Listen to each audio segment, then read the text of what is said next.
Ayan, pinagpalang araw mga minamahal kong mga kapatid.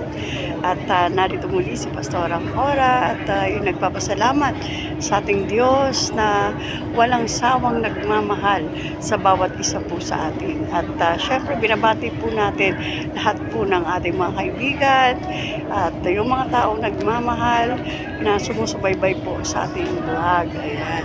So alalahanin po natin ang ating Diyos. Hindi po siya tumitigil ng pagpapaalala po sa atin na malapit na po siyang dumating at kailangan po tayo po ay maging handa at ihanda po natin yung ating buhay na pahiram po niya.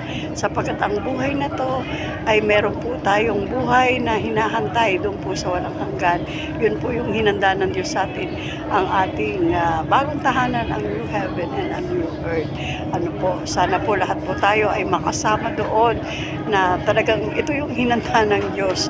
Yung